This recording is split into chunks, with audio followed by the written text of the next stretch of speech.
Okay. Now what I'm going to do, I got disconnected, so hopefully this will stay stable for the rest of the thing. What I'm going to do now is continue with the next section, and as I was telling the other students, the quiz will be at 10 o'clock for those of you who are virtual, and then I'm going to stop the ones here at 9:30.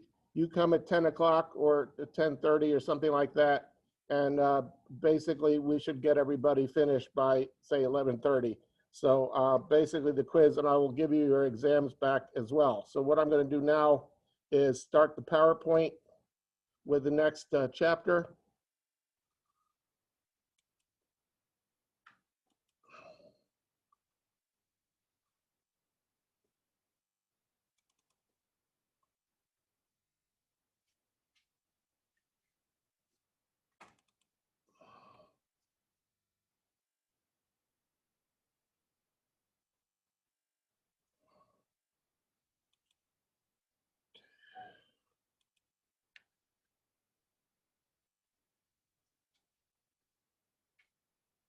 Okay, I'm going to share the screen for all of you. Can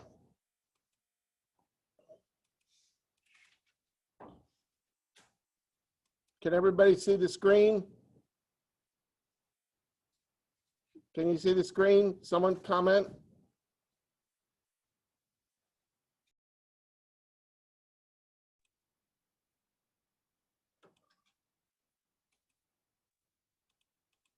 Okay, can everybody see the screen? Can someone come?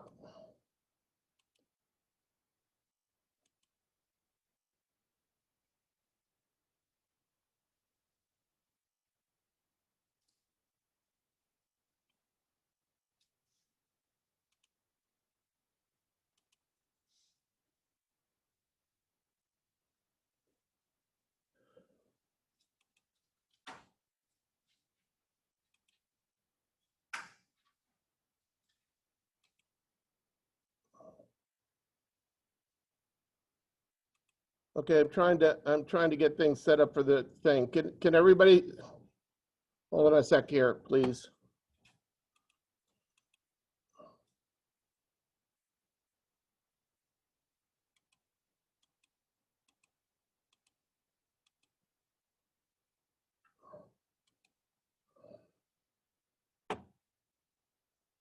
Okay. Okay. Can everybody see the screen? Can you all see the screen? Can someone comment, please? Is it working now? Yes, sir. Okay. Thank you. Okay. So now what I'm going to do is continue with chapter 4, kind of introducing everybody to the next portion. Okay. And this is essentially reactions that occur in aqueous solution. Those of you who are virtual, we will stop at about 9:30 and then have the quiz. You folks who are virtual, come in at 10 o'clock, please.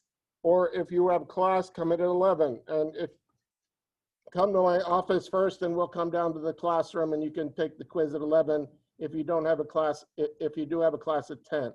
So basically what we'll do now is continue with the reaction. Now, reactions in aqueous solution, the first thing we have to do is define terms. And a solution is a homogeneous mixture of two or more substances. Now, what does homogeneous mean? Yeah, the same throughout, like one phase. In there, I have some tea, okay? So the brewed tea is a homogeneous mixture because it's clear and such like that. What is milk? Is that a homogeneous mixture? No, because there are globules of fat and protein and other stuff that make it white. It's not clear. So basically, a solution is a homogeneous mixture of two or more substances.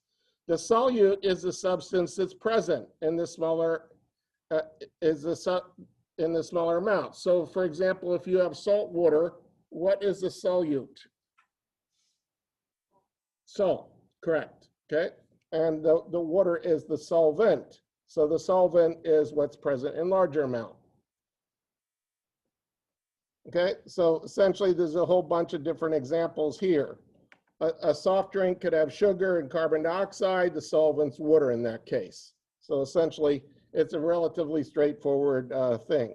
Air is also a solution with nitrogen, as well as oxygen, argon, methane, carbon dioxide, etc. So there's a whole variety of different things that would go into the solutions, okay? Alloys are also solutions. For example, you have an alloy, many of you have alloys in your mouth of the mercury amalgam, and that's an amalgam between mercury and silver, okay? And basically it's a solution of one metal in another, okay? So basically it's something that we use to fill our teeth.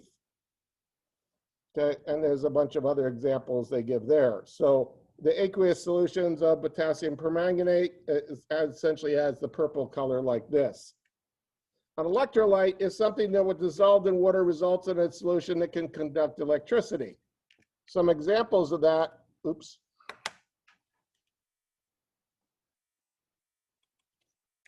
Some examples of that would be sodium chloride, okay? When you have water as a solid, when you add it to water, you will get sodium ion aqueous plus a chloride ion aqueous.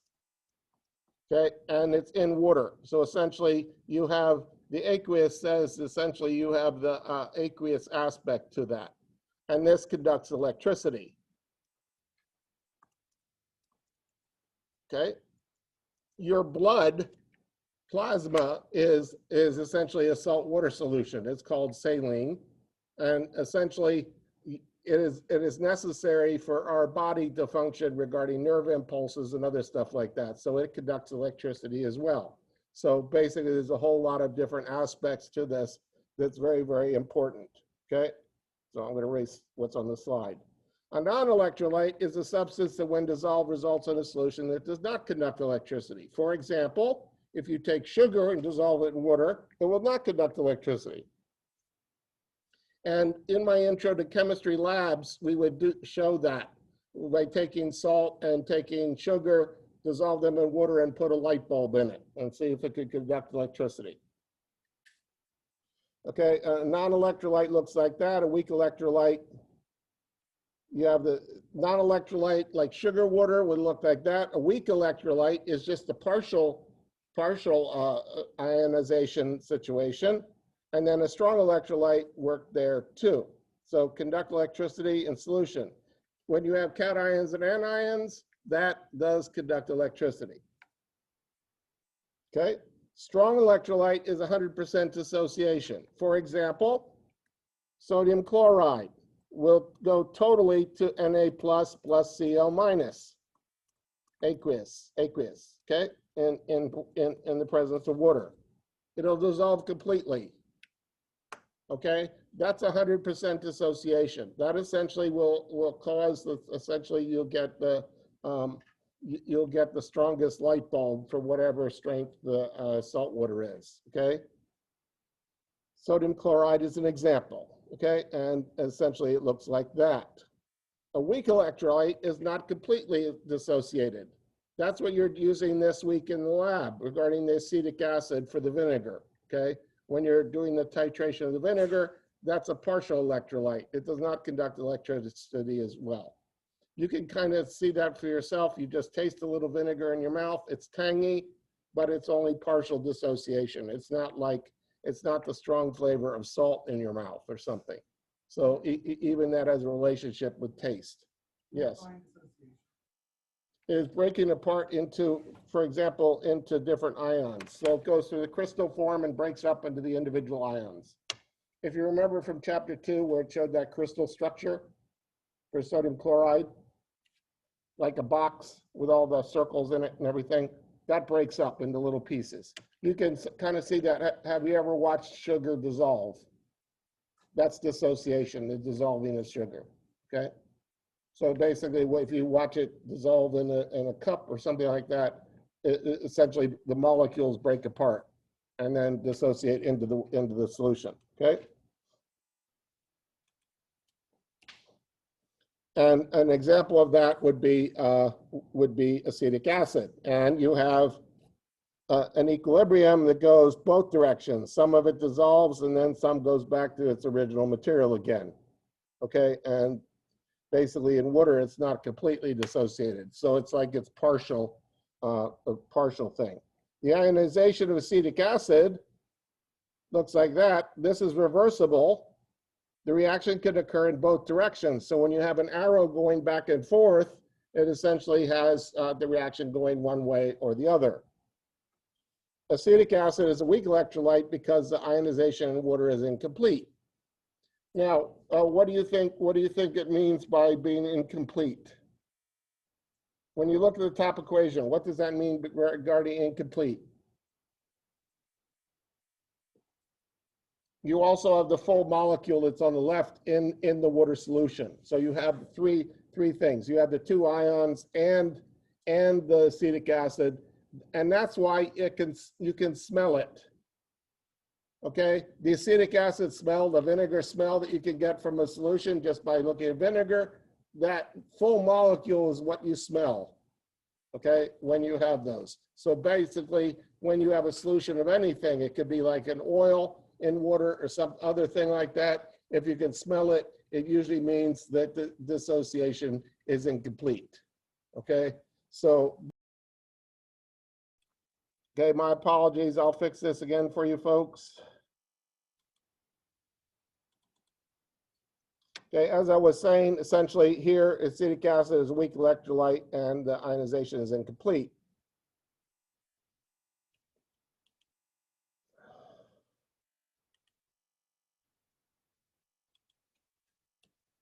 Okay, hydration is the process in which an ion is surrounded by water molecules arranged in a specific manner. That's essentially what you did last week when you formed the hydrates. Okay, when you took the sulfuric acid and you put the sugar in the thing and then put the sulfuric acid on top of the sugar. You essentially hydrated the sulfuric acid and broke the molecules apart, and the water dissolved in the sulfuric acid, and the water came from the sugar, and that's why it turned black. Okay, so hydration is a very important thing. Or in the case of the copper sulfate, when you had the white copper sulfate, you added the water to it, it hydrated and turned back blue again. Okay, that's hydration, and the blue comes from the hydrated ions in that system. Okay, so basically the non-electrolyte does not conduct electricity. There are no cations or anions in solution.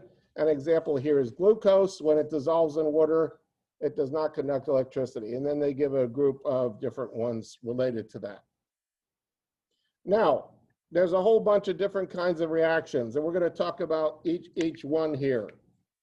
Okay, and basically this means that when you have certain kinds of reactions, and usually precipitation reactions are in this form.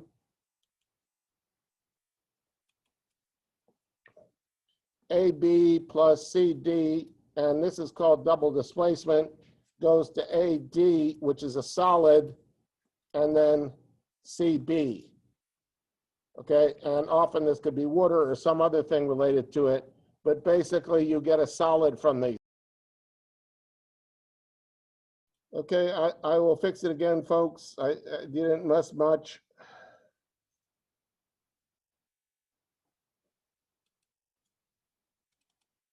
Okay, precipitation reactions essentially involve different materials for this.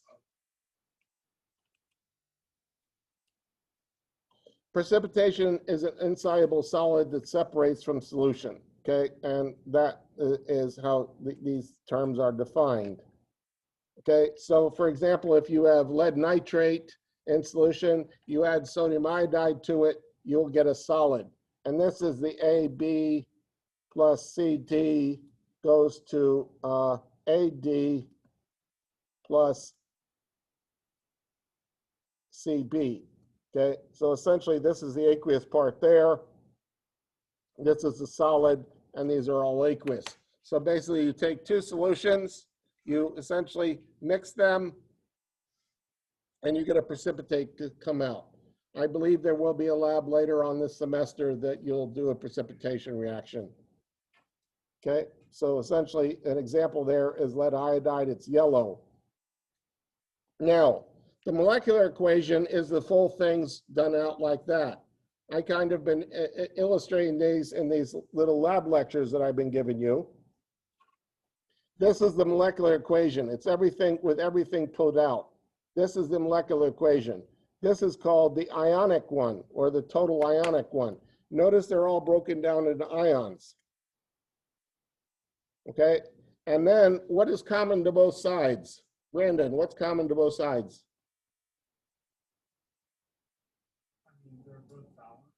Yeah, but what ions or whatever is common to both sides? You know, what's common to both sides as ions?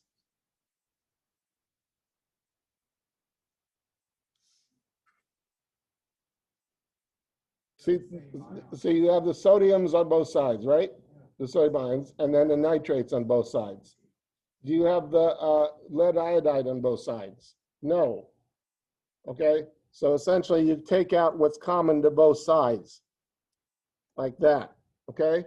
And then now you have the last part, which is called the net ionic equation. Okay, essentially they do the same thing. And this is called the net ionic equation. This is the precipitation reaction that occurs in the system. Okay, so essentially this reaction is very important. Okay, and there's a whole lot of different examples of precipitation reactions that you can see in real life. Okay, and it has to do with how soluble that material is in water in the first place, this final result. And the sodium ion and the nitrate are spectator ions associated with this, okay? Now, precipitation of lead iodide, you have these things related to it. You have the combination of both of them. You get the solid there. This is what the solid looks like. It's a yellow material in the little test tube. Now, this solubility chart is something that's very useful when you do this kind of experiments. I don't know if in this semester we're doing any qualitative analysis, but you'll see these kind of reactions take place. Hopefully there will be something either this semester or next semester in the laboratory, but these labs are fun using these charts. But basically, there's a whole lot of soluble compounds, like almost everything with sodium in them is soluble.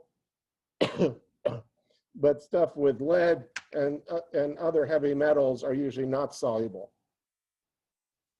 Examples of insoluble compounds, like you got orange, green, white, and then some black ones. So there's a whole bunch of different examples there. Writing net ionic equations, okay? The first thing you write is the balanced molecular equation for it. Okay, my apologies. I'll fix this again. We'll share the screen with you again. You didn't miss much, but basically writing the net ionic equation, you write out the balanced one, you write the ionic equation showing the strong electrolytes. Cancel the spectator ions on both sides like we did before. Check that the charges and number of atoms are balanced in the net ionic equation. Write the net ionic equation for the reaction of silver nitrate with sodium chloride. What's the first thing we do to put down?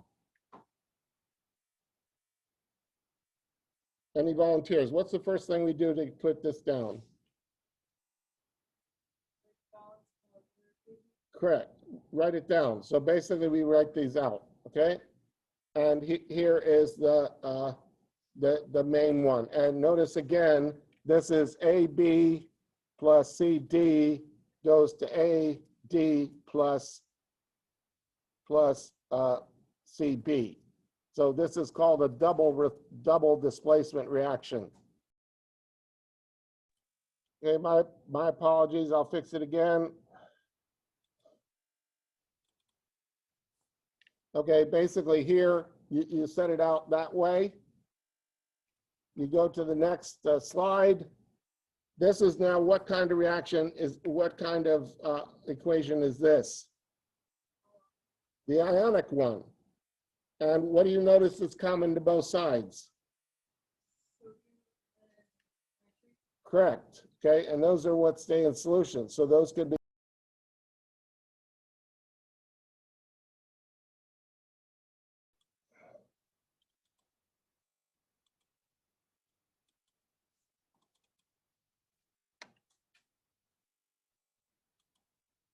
Okay, here, the bottom one is the net ionic equation, and that's the salt. So it's essentially you have the different things reacting together there, okay?